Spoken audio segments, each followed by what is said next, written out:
This is a download from BBC Learning English. To find out more, visit our website. 6 Minute English From bbclearningenglish.com. Hello and welcome to 6 Minute English. I'm Alice. And I'm Neil. So Neil, did you sleep well last night? Yes, thanks. Why do you ask? Today we're talking about how much sleep we need. I like a good 8 hours myself, 10 at the weekend. How about you? 6 is enough for me. But did you know this? Humans sleep around 3 hours less than other primates like chimps, who sleep for about 10 hours. So you're a chimp, Neil. At the weekends, at least. Are you ready for the quiz question? Okay, I'll assume that means yes. Right, what's another word for sleepwalking? Is it A, narcolepsy, B, restless legs syndrome, or C, somnambulism? I will go for B, restless leg syndrome, since there's a connection with the legs. Well, we'll find out whether you're right or wrong later on in the show. So, what keeps you awake at night, Neil? Not much, to be honest. I usually sleep like a log, and that means very heavily indeed. But sometimes my own snoring wakes me up, and then I can find it hard to get back to sleep. Snoring, for those of you who don't know, means breathing in a noisy way through your mouth or nose while you're asleep. Like that. How about you, Alice? Very good, yes. Well, that's quite ridiculous.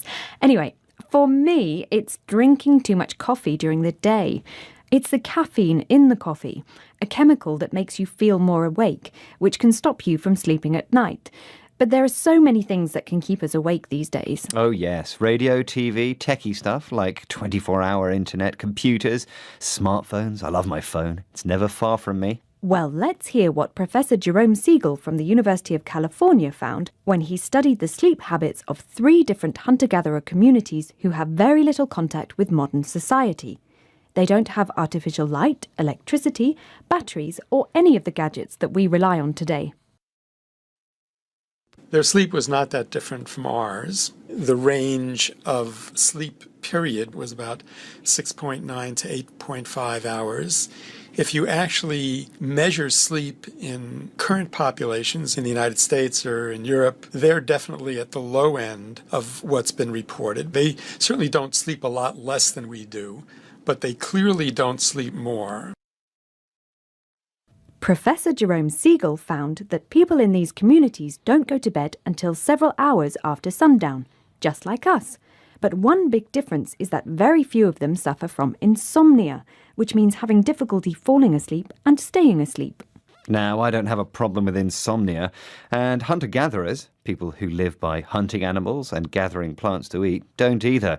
Probably because they take a lot of physical exercise during the day. Yes, that's right. Taking exercise is an important factor in sleeping soundly or well at night. But these days our minds can be so active that it becomes very difficult to fall asleep.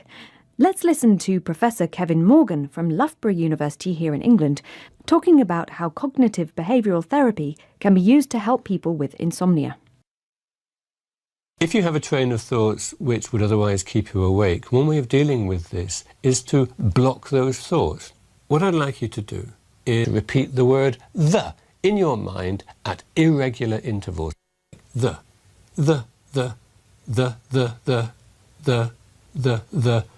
And what you'll find is that the mind space required to do this blocks out almost everything else.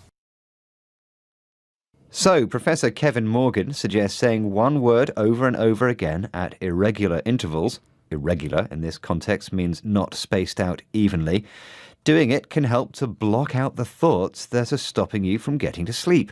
It sounds like a very simple solution. Wonder if it works. There's one way to find out, Neil. Try it yourself. I will. Okay. And cognitive behavioural therapy, by the way, is a treatment for mental health problems that tries to change the way you think. Well, I usually count sheep if I can't get to sleep. Do you do that, Alice? No, not usually, Neil. Okay, I think it's time for the answer to our quiz question. I asked, what's another word for sleepwalking? Is it A, narcolepsy, B, restless leg syndrome, or C, somnambulism? And I said B, restless leg syndrome. Sorry, Neil. It's actually C, somnambulism. The roots of this word come from Latin. Somnus means sleep, and ambulare means walk. Narcolepsy is a condition where you can't stop yourself from falling asleep, especially during the day. Narcolepsy.